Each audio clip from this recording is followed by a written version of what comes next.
Energy makes your possibilities possible. And at Southern Company, we're committed to ensuring your energy is there when you need it most.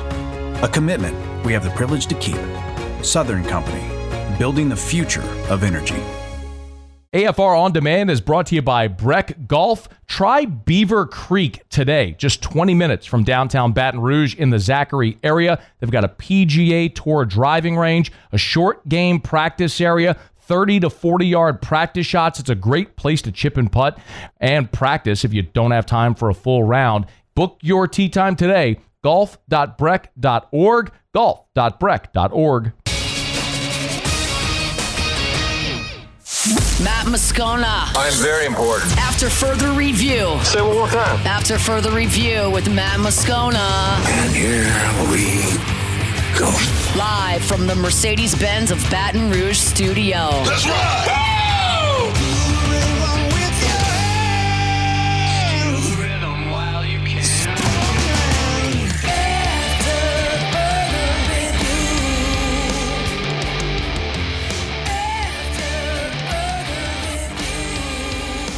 And off we go. Welcome aboard. Glad you're with us. AFR, powered by Sunshine, your hometown John Deere dealer in Louisiana. Day 2 here from Radio Row or Digital Drive. I'll get it by Thursday. Here at the SEC Football Media Days, a heavy hitter day. It is Texas, Tennessee, Georgia, Auburn, all taking their turns. And we fire out the chute here with Commissioner of the Southeastern Conference, Greg Sankey. Good enough to join us. How are you, sir? I'm well, thank you. It's good to be here. Is it? You love coming here?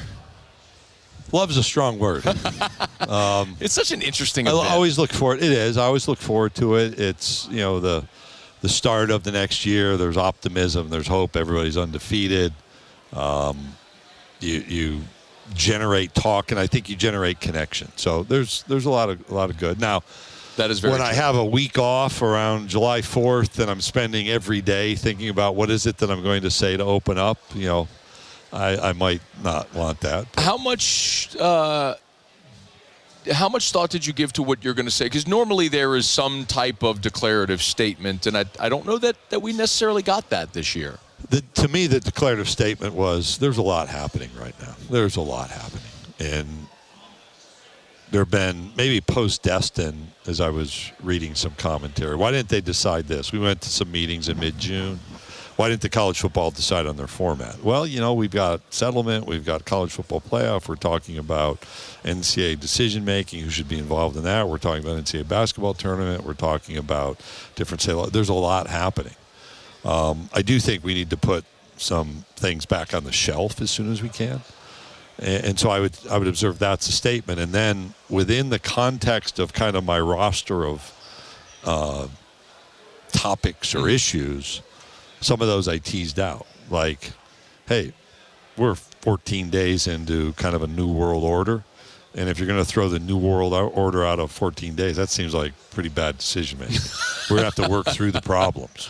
Yeah. On the NCAA basketball tournament, plenty of talk. Hey, we had 14 teams in last year total. We had 10 on the women's side. We're doing pretty well. It can stay at 68. It can grow. I think we want the top 50 programs in because that competitive bandwidth, you get somebody healthy, whatever, you can make a run. You saw that. Arkansas is a really good example where you get a player healthy, make a run into the Sweet 16.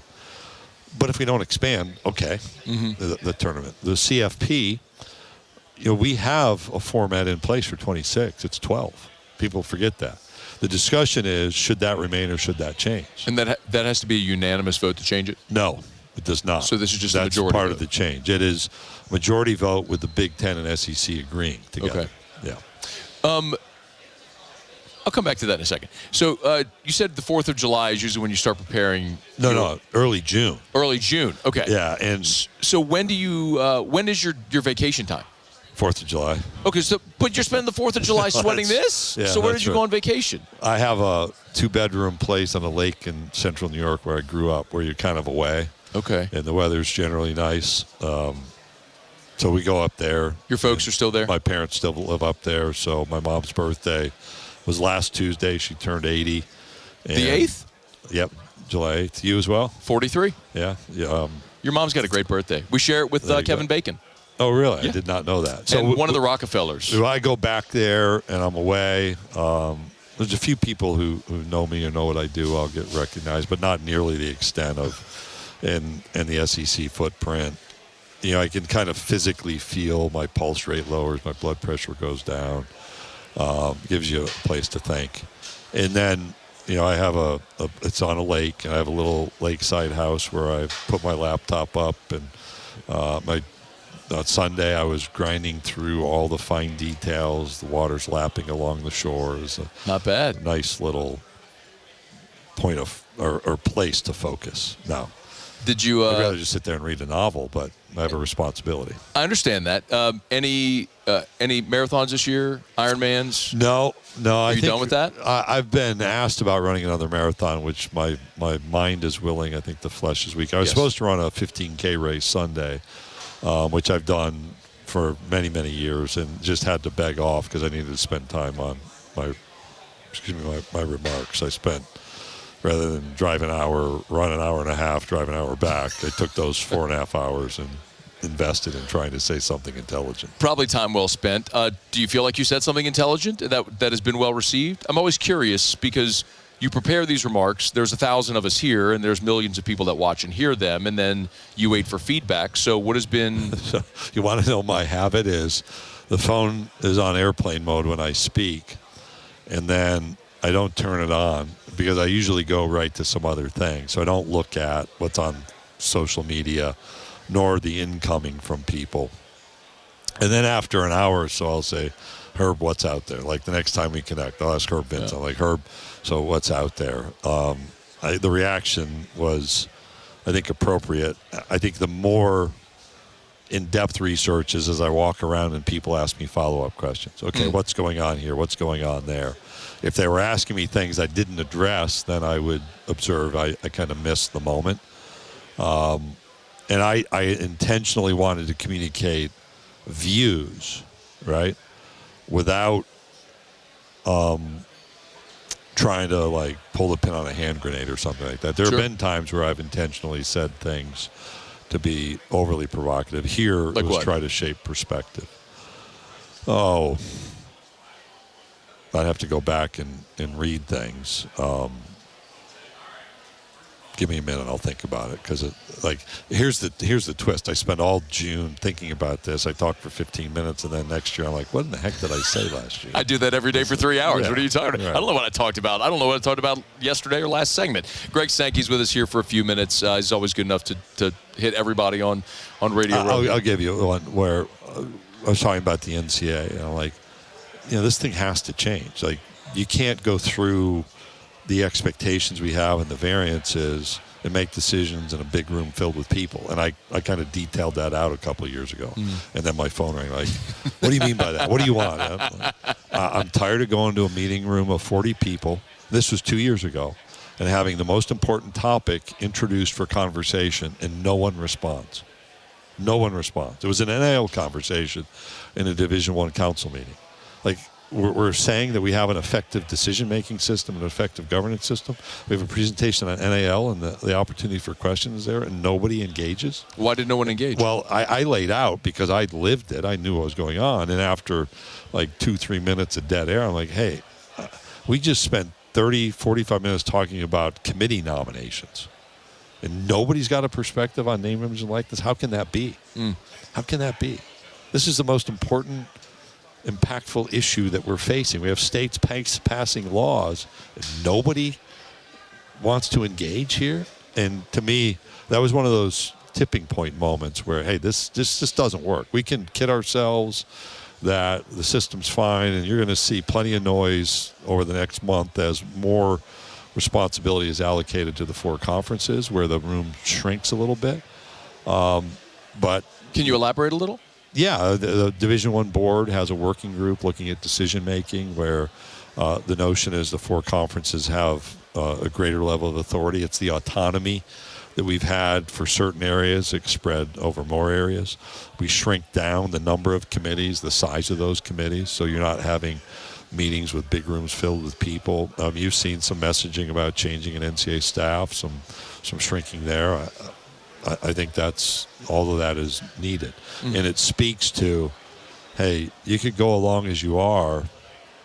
It's kind of the pot with the frog in it. I don't know why they pick a frog to put in the pot. And then you start it in cold water, and eventually you raise the temperature. What other animal would you put in the pot if not I don't a frog? know. I mean, then Glenn Close. Maybe because the frog is capable of hopping out. Like if you get a turtle in there, it's not getting out. If you get a fish, it's not getting out. Well, there was a rabbit, right? And whatever that was, Glenn Close, Michael Douglas movie. What was that one? I don't know. I'm not a movie guy. He ignored. asked me a movie reference, Rivs. I won't be ignored. She knows. There's no way I got that at all. It's probably on social media. I'm not getting it at all. What, the movie or this? The movie. There was a rabbit involved. But anyway.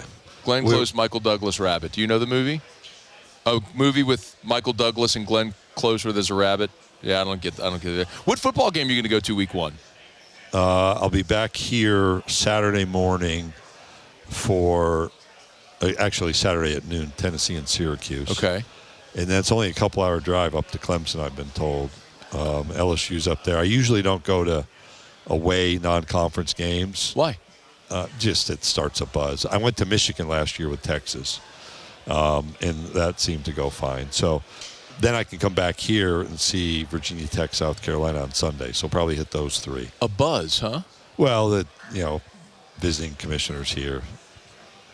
Like Friday of that week, Auburn's at Baylor, and I'd love to go see the game, but I don't go to away non-conference games. When I was in the Southland, I saw McNeese at the Orange Bowl in Miami. So when I was Southland commissioner, every year I'd go to one of our big games. Northwestern State played at Oklahoma State. I went to that one year. Went to a couple others just because it was fun to go experience those things. I remember you and I talked, this is years ago, that because your family's from New York, when LSU in 15 played at Syracuse and then the Carrier Dome, you went. I think you my went mom with and your dad parents. went. I went to basketball a year and a half ago. Yeah, they didn't ask for tickets. Yeah, my parents. I'm like, hey, LSU's playing Syracuse, and are you guys interested in going? And they're like, yeah, we were up there during the summer, and I said, okay, we'll see. We'll take care of that. Like I said. I don't think I said directly, I will get you tickets. Right. I said, okay, I'll get on that or something like that, which to me was, I'm going to get you tickets. So I called, and I don't know, weekly or every other day call, and I'm like, hey, my mom says, I got the tickets. I'm like, you got tickets to what? Oh, the LSU game at Syracuse. She was in line the day the individual ticket sales, like in line before the window opened to buy the tickets. I'm like, I'm the commissioner of the Southeastern Conference. I could have made a phone call. So Eddie Nunez was there. Yeah. The next fun part of the story was my parents are the only people dressed in purple in like the center Syracuse section. They had like seats on the 45-yard line. They're in there when the gates open. And I had said, hey, Eddie, if you just look around, I've told my parents to wear purple. They'll be fine. They'll be like at the 45, and he sends me a picture. There's nobody around. Like they've just opened this thing up. My mom and dad are there dressed in purple on the 45-yard line with tickets they bought. Do you have the picture still? I want to see it. I don't. I'd have to go. I'd have to go dig into the Eddie Nunez archives. But you can call Eddie and ask him, and he will verify that story. He was very kind to spend time with my parents. I'll text Eddie and have him send me the picture. I could have gotten you those tickets. So when LSU played up there in basketball, I'd not been to Carrier Dome in 25 or 30 years. And I just decided next time we have a team play. And I didn't bring Matt and his team any luck that night. There was a horrible snowstorm, lake effect snow that went right at Syracuse. So I didn't get there till halftime. I got them tickets to that one. Living in Birmingham, you don't have to worry about lake effect snowstorms. That's definitely a positive. Greg Sankey, so when are we? I know you got to go. When are we going to have a schedule for next year? Yep. Well, we put the schedule for this year out. There are steps to that. So December would be our schedule show. We've done that the last couple of years. Okay. To rave reviews, by the way. Like the number of people that consume our schedule introduction show is beyond comparison. I believe it. The decision has to come pretty soon. The decision on the format. So you're asking about the announcement of what format we'll use to fill out the schedule. Shot clock's running down. I had to ask. Yeah, that's a fair question. You had to ask. Slide one more in, just to frustrate everybody else. Everybody else? You mean drive. Your boss who is telling you where to be all the time, who's going to be mad at me and not let you sit here anymore? But I can throw one more if you want. Yeah. Why do the Big Ten and the SEC have to agree on playoff format? Because in the old decision-making process, it required unanimity. So it wasn't just the Big Ten and the SEC. It was the Big Ten, SEC, and everybody else. And I said, basically, I'm not going to. We're not going to participate under those terms. Like, literally, I said, this doesn't work under this structure. And so what I asked for was United Nations Security Council authority to veto bad decisions from our perspective. And then that didn't resonate. So they said, well, if you two don't agree, it can't go forward. But then you have to agree for it to go forward, and it can go forward. So I think that's actually a really rational basis for decision making. Now, we have a responsibility to gather information to try to bring people together. So it's not like we can just run off and demand something. But at the end of the day, if we work through a process, then we get to ultimately establish a direction. I can't wait to see who wins. Is it the 4-4-2-2-1-2-7 all the numbers? There's a Saturday Night Live skit called The Change Bank, which is my analogy for this discussion of numbers of teams. And it's Phil Hartman, if you remember him, and he introduces, it's like, if you come to the Change Bank, and there's a name for it, it's not like Manufacturers Hanover or something like that. If you bring us to 20, we'll give you 2 10s, or we'll give you 10 and 2 5s, or we'll give you 4 5s. We're in the business of meeting our customers' needs. Phil Hartman. So eventually there's a question that says, well, how do you make money? And he looks at the camera and says, volume. Right? So it's just nonsensical. But it's my illustration of all these numbers that get thrown out are just like the Change Bank. We'll give you 4 5s for your 20. We'll give you 2 10s. We'll give you $21 bills, whatever it is. 16, 12, 14, this AQ, that AQ. That's the way I view the world. Unless if it's 12 or 16. Well, it's a Change Bank, man. Just make up a number. Go with it. We'll just stick with that. Mike Leach 64-team playoff model is out there someplace still. I'm good with that, by the way. Mike Leach's model, not Greg Sankey's model. I'm good with that, if we can do that. All right, thank you for the time. Yep, thank you. Always our pleasure. Thank you. It's his fault he went long. All right, that's not it. I do not get the demerit there. What's that? It's fantastic. You could listen. In 2018, I don't know if you remember this, the first year we were here, you sat with me for like an hour because I was your last one of the day and you were waiting to go to dinner. And you just kept saying, I'll stay. Okay. So we just did an hour with Greg Sankey. So does he have to go or is he staying? Oh, he has to go. Right, she's shooing you along. You can stay if you'd like, or he can come back if you want him to come back. That's good, too. So thank you both. Thank you for the time, as always. After further review, our show open every day is brought to you by Bud Light. Drink easy with the great taste of Bud Light, the official beer of the LSU Tigers, the official beer of the New Orleans Saints, the official beer of AFR. And our friends over at Bud Light, I'm excited to tell you this. Our friends at Mockler Beverage. Got a call yesterday from Dan Palmer. I have 2 tickets to UFC 318 this weekend at the Smoothie King Center.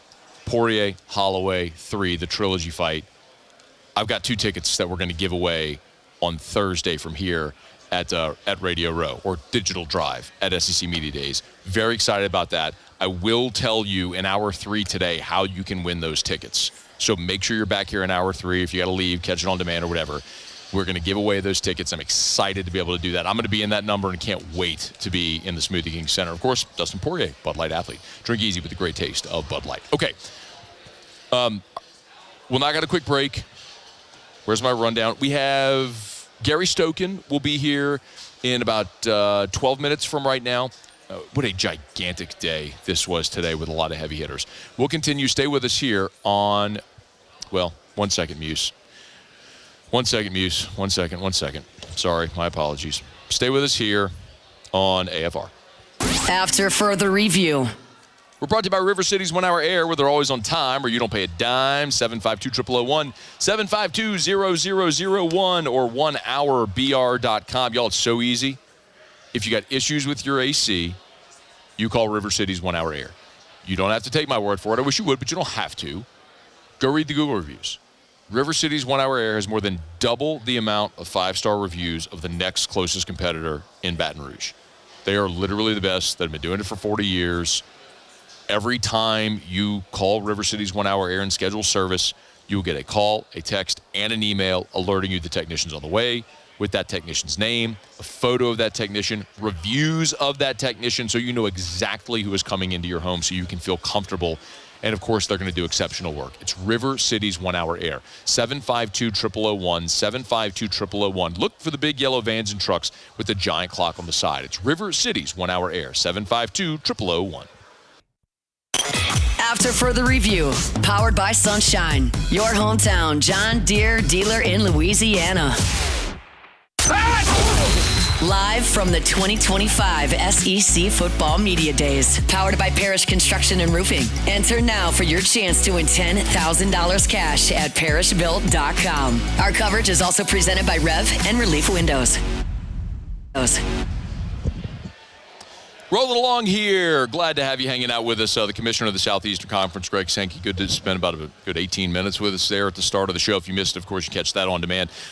Gary Stokan of the Peach Bowl set to be with us here in less than 10 minutes from right now, but we had an opportunity to go along with the Commissioner. Of course we did. So always good to chat with him. We appreciate it. It's there was an unintentionally hilarious moment here today. So when every coach is introduced in the main room, if you're not familiar with how this breakout happens, there is a main media room with the big podium. That's what's aired on the SEC network when every coach takes their turn in the main room. And the commissioner introduces each coach, and then they play the school's fight song as they walk up. Well, the circus is here today. Periodically, you'll hear these loud cheers. It's the fans in the lobby here of the College Football Hall of Fame that are waiting for Arch Manning, and they want pictures and autographs and all that stuff. So there's a brief moment as they're walking from place to place where they might walk, and so you'll hear this eruption momentarily whenever someone notable walks by. Well,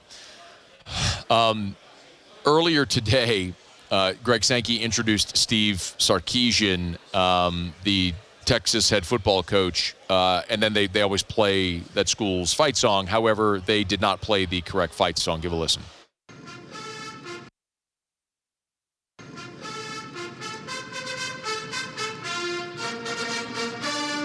Yes, that's fine. I don't think you have the one where they introduce him, so you just hear the fight song. So Greg Sankey introduces Steve Sarkisian, and as he's walking up, they're playing the Aggie War Hymn. They played the Texas A&M fight song when Steve Sarkisian, the Texas coach, walked onto the podium. I don't know who's getting fired, but somebody hit the wrong button, and kind of unintentionally hilarious. Maybe it's Billy Lucci hanging back there pushing the wrong button. But Texas is a fascinating conversation. Later on the show today, we will talk to our buddy Aaron Hogan from ESPN Austin about these Longhorns. This is a Texas team that, of course, made the college football playoff a year ago.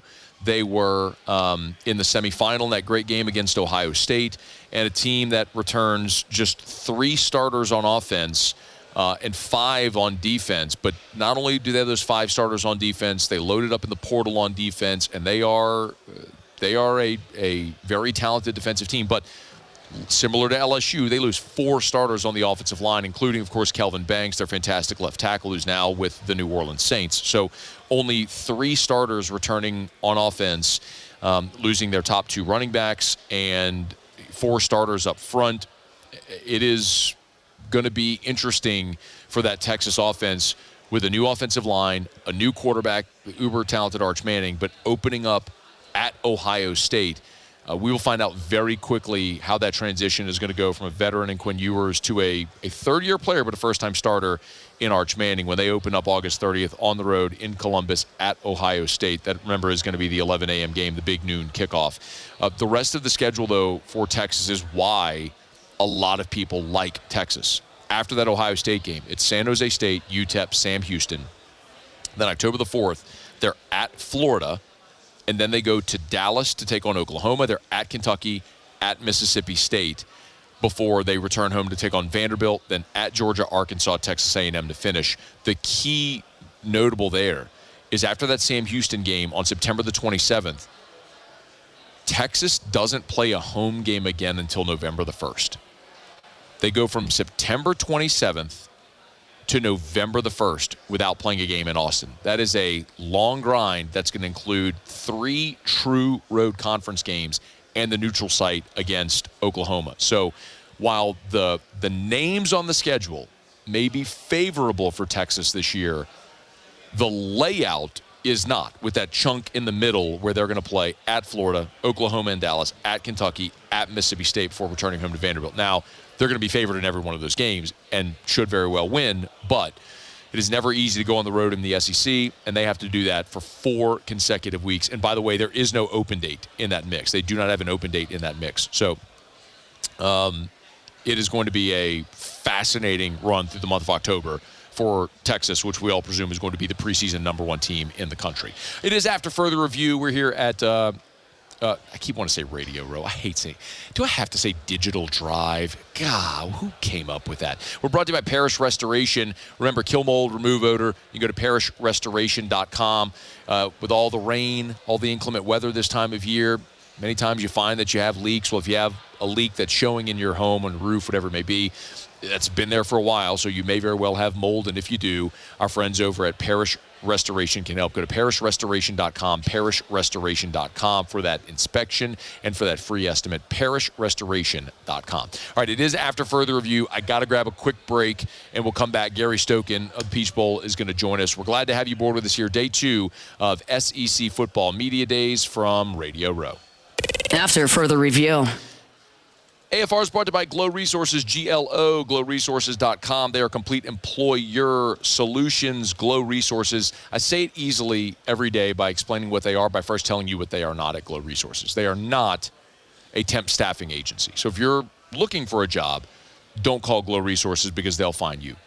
What Glow Resources does exceptionally well is leverage its network, its ability to interview and find potential candidates to find the exact right person for the job you're trying to fill. And it doesn't matter what job. They specialize in skilled blue-collar labor, yes, but they have a professional placement division as well. So any white-collar, any office job, from an administrative assistant to C-level management and everything in between, Glow Resources can help. So make sure you check them out. Start online at glowresources.com. They have a 96% success rate. glowresources.com, glowresources.com for Glow Resources, complete employer solutions. After further review, powered by Sunshine, your hometown John Deere dealer in Louisiana.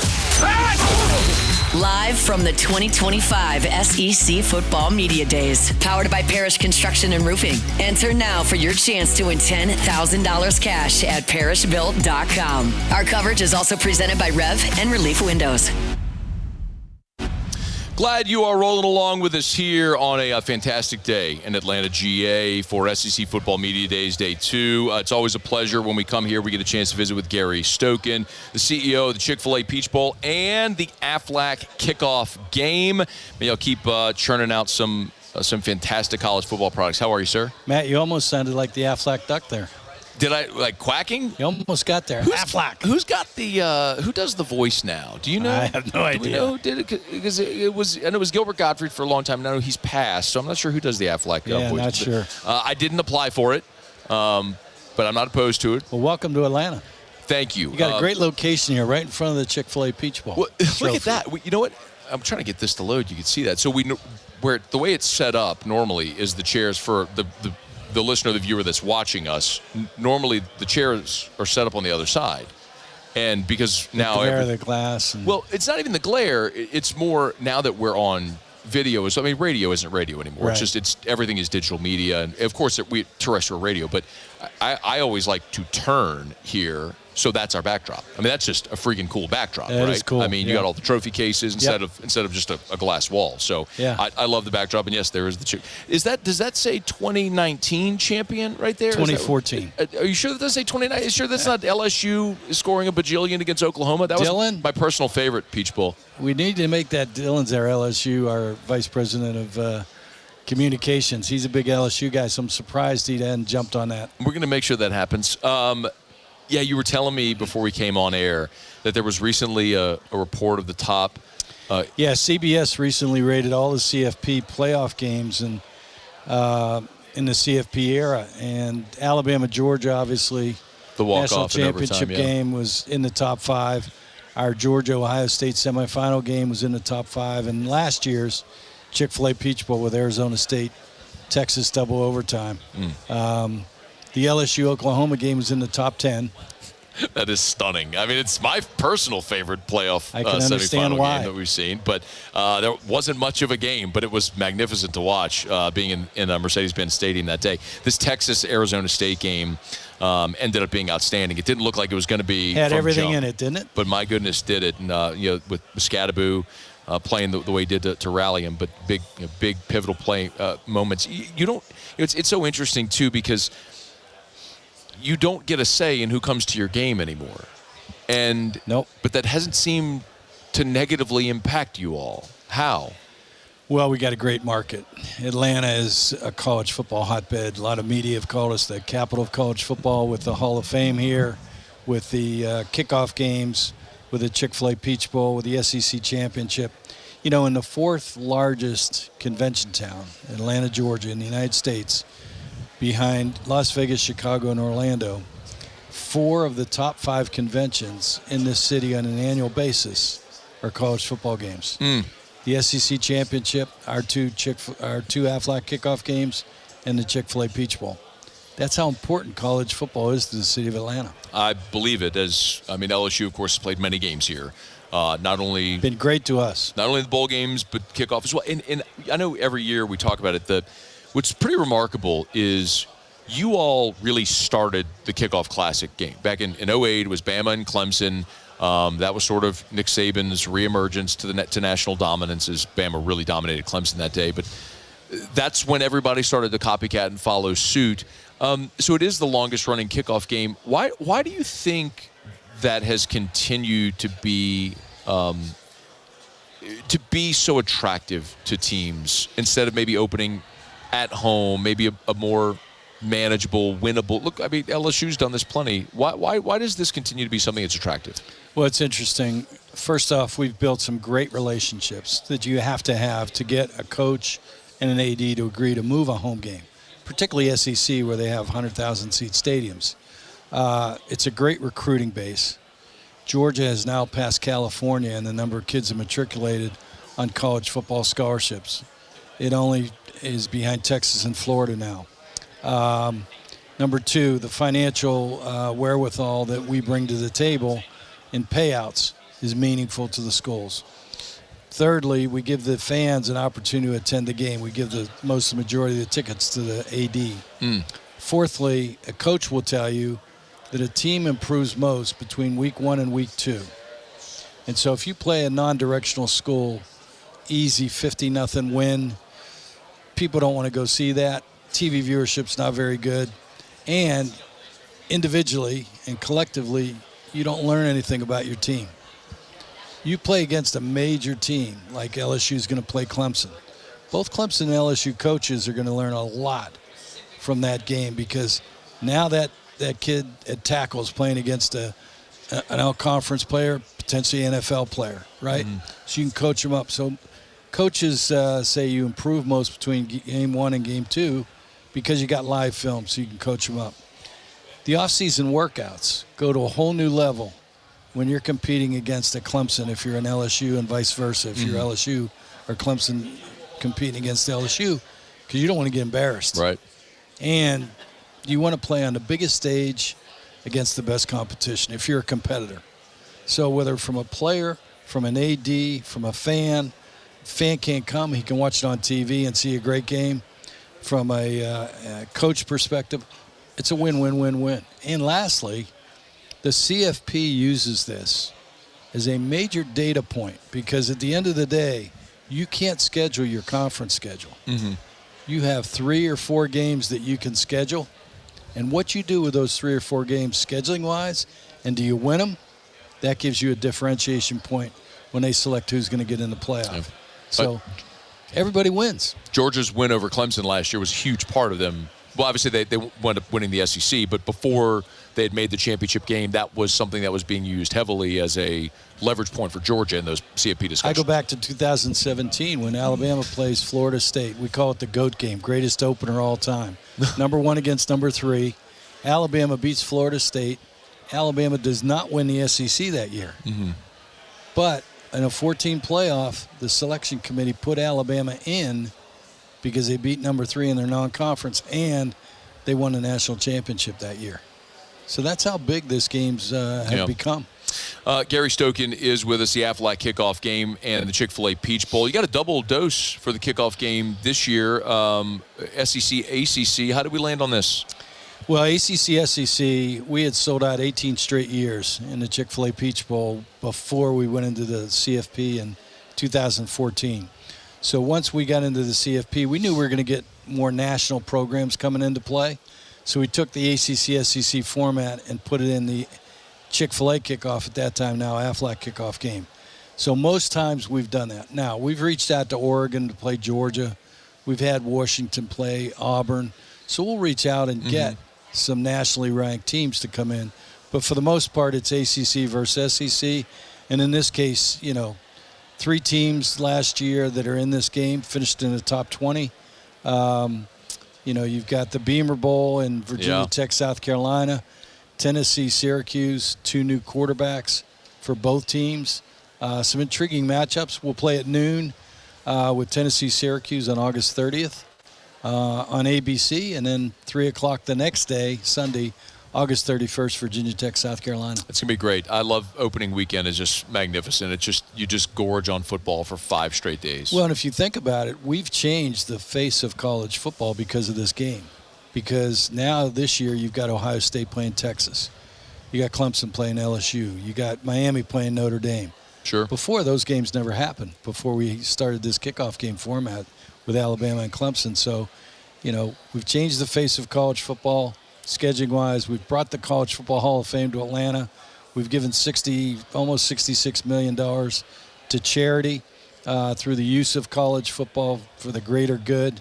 And we've moved into the CFP now to have major games where basically within a year we've held the quarterfinal of the CFP, we've hosted the national championship this year, and at the end of this year, or beginning of next year, January, we'll host the CFP semifinal. So this will be the third in the... This will be the 4th semifinal. In the playoff era. Right. But obviously going back to the 4-team playoff, but in the second time this will be the first time in the 12-team playoff era. That's right, first time. that you'll have the semifinal game. Right. Well, LSU fans love to come to Atlanta. We love LSU fans. I mean, I go back to 1998. I've told you this story endlessly. But in 2000, we had LSU come in here and beat Georgia Tech. Mm-hmm. Nick Saban tells me that was the start of the LSU run because that's when they signed that 2003 class that won a national championship. LSU came up when we protected LSU when they lost in that SEC championship game, and they were number 9 in the country, and we brought them in to play number 10 Miami. I was there for that, and they had a huge win in that game. So the guy who was the quarterback is on our station now, Matt Flynn, is running around here somewhere. Matt's a great guy, yeah. And LSU's been great in the SEC championship game. We love their fans. I still remember in 2000 when I put my job on the line, when our board did not want LSU back after 96. And I said, we're going to take them. I met with Mark Emmert, I met with Charlie Weems, and I met with Nick Saban. They're going to promote the game. And Mr. Gill sold 1,000 tickets to his employees. And we wound up selling 16,421 tickets. I still remember. I remember the number. Going back to 2000 when LSU came up here. And Rohan Davey come in the second half, spelling Josh Booty, hit Josh Reed in the back of the end zone for a touchdown. They win 28-14, and the rest is history at LSU. Tommy Banks had a good game that day as well. Yeah. What a fun day that was to be. It was definitely a landmark day in the Saban era of sort of turning things around after at this point again to Jared DiNardo's era. But and LSU's never looked back. It has been... They've looked back favorably. Sure. They've gone on to great things. It's been a charmed 25-year run. It really has. The quarter century has been awesome. And obviously here in Atlanta with the Chick-fil-A Peach Bowl, the Aflac kickoff game has been a big part of it. Hopefully LSU gets back here soon. Anything else we need to let people know? Well, we invite you back for the semifinal this year, January 9th. I'll be there. And the Tigers, let's go Tigers. Let's be there. I'm here for it. Thank you, Gary. We always appreciate the time. Great to be with you, Matt. Have a great season. Thank you so much. Look forward to seeing you in Baton Rouge. We will be working hard, man, as is Gary doing the rounds here on Radio Row here, or Digital Drive. By By the time Thursday comes, I'll have it down. Stop calling it Radio Row. We're glad you're hanging out with us here. It is SEC Football Media Days 2025. Our coverage presented by Parrish Construction and Roofing. Remember, go to parrishbuilt.com and register to win $10,000 cash. We'll announce our winner in studio on Friday. Our coverage this week is also presented by Relief Windows, windows, door siding. They do shutters as well. And Rev, internet phone security. Let's Rev.biz. All right, we'll knock out a quick break as we roll along here. A lot still to get to. We will talk to, as I mentioned, Aaron Hogan from ESPN Austin, who will be with us. We'll get caught up on the Georgia Bulldogs here today as well. And also, Lindy Davis stops by of Lindy Sports, College Football Preview Magazine. Well, he's Lindy. So we'll talk to Lindy Davis here on the show as well today, and we'll look forward to it. We're glad you're hanging out with us on this Tuesday edition of AFR, powered by Sunshine, your hometown John Deere dealer in Louisiana. Stick around. AFR. Man, I was chatting earlier today with my buddy Derek Duplessis over at Duplessis Builders. Great guy, man. Awesome pool builder, but also not only does he do quality work, but a great ethical man as well. Local is such a key. Derek is from Santa Maria, went to LSU, has his degree in mechanical engineering with a minor in aerospace engineering. I mean, this guy who worked as an engineer professionally, built a pool for his sister, loved it, did 8 pools that first year. The next year did 60 pools, fastest growing pool company in the region. But the point of it is rated a top 50 pool company in America this year by Pool & Spa Magazine. And it's because of the quality of craftsmanship and the way they treat their customers. You got to learn more. If you're thinking about building a pool, remodeling your current pool, maybe you want to add an outdoor kitchen, Duplessis Builders. Check them out online. Start there. DuplessisBuilders.net. DuplessisBuilders.net. Top 50 in America. DuplessisBuilders.net. After further review, powered by Sunshine, your hometown John Deere dealer in Louisiana. Live from the 2025 SEC Football Media Days, powered by Parrish Construction and Roofing. Enter now for your chance to win $10,000 cash at parrishbuilt.com. Our coverage is also presented by Rev and Relief Windows. The Tennessee Volunteers are wrapping up their day, making their way around Radio Row. We'll see if we might get lucky and snag a player to chat with us coming up in hour number 2. I do want to spend a good bit of time today talking about Georgia, because I was asked earlier today, maybe a team I've learned the most about. And I think what's interesting is every conversation, I shouldn't say every, most conversations that we've had here as people are talking about, front runners, projected order of finish, there seems to be a consensus. Texas, Georgia, Alabama in some order. Then the next tier, LSU, South Carolina, Florida, Tennessee. That's kind of the way the conversations are going here this week.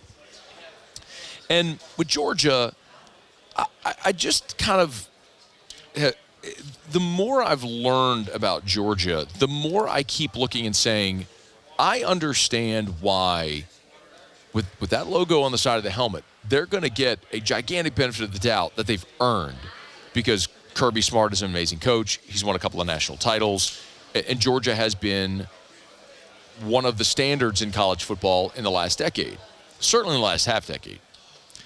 But a year ago, Georgia didn't look like Georgia. Their defense was finished 30th in the country in total defense. Again, very un-Georgia-like.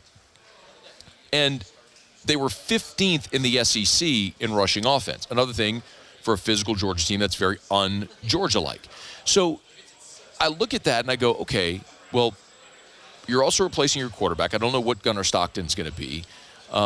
You lose 3 first-rounders on defense, and you only return 7 starters, 4 on offense, 3 on defense. The other thing that's fascinating is that this is going to be an incredibly young Georgia team. This would be the youngest team that Kirby has had. 45 of their scholarship players are sophomores, juniors, and seniors, which means there are 40 scholarship freshmen or redshirt freshmen on this team who haven't played. That makes them very young. And even Kirby said that today in the main room at SEC Media Days, that yes, this is a youthful team, and that's not normal at Georgia. Our team's going to be comprised of 54% first and second year players. Very big change for us. You guys know the COVID class has kind of aged out. So we had multiple players that were in their fifth and sixth year last year. And so we're going to be really young, especially on the offensive and defensive lines. But 54% of our players are coming into their first or second year. So what do you get with that? You get youthful exuberance. We've had practices that have been spirited. We had a great spring practice that we talked about the words fire, passion, and energy. I think the biggest thing that separates college football teams today is complacency among players versus fire, passion, and energy among players. So we've tried to highlight those traits as much as possible with our players. I totally understand what Kirby has to sell to his team. There is, however, no replacement for experience. Would you rather an experienced team or a talented young team? And Georgia's continued to recruit very well, and they have a lot of talent. They're Georgia. But every team with that much youth is going to experience some degree of growing pains. And when you look at Georgia's schedule, the good thing for Kirby is they open up with Marshall and Austin Peay. They get a couple of weeks to breathe before they go to Tennessee. But then it's at Tennessee, open date, Bama, Kentucky, at Auburn, Ole Miss, Florida in the neutral site game. The gauntlet is there. Like, that's the stretch, the chunk of the schedule where you go, can you survive that? And then you do have the home game against Texas in November. It'll be fascinating to watch Georgia to see if they can bounce back from a year where they still won the SEC, but still have a lot of questions to answer. Hour 2 coming up next. AFR. You know, the first time I ever went and sat at Supper Club with Brandon, one of the things he told me was a margarita tastes better at the beach, a hot dog tastes better at the ballpark, and a steak just tastes better at Supper Club. And it is so true. Yes, I tell you all the time about the rare cuts of meat, the Wagyu that they get, the Omi beef, the herb beef, these one-of-one type offerings that you literally will not find anywhere else in Baton Rouge, Louisiana, in some cases in the United States, quite literally. But the experience of Supper Club is something else. Every detail from where you walk in to the fluorescent sign, the tables with no white tablecloth to make it feel less formal so you don't feel as stuffy, where you can have a good time. It's all thought of. Get your reservations today at Supper Club.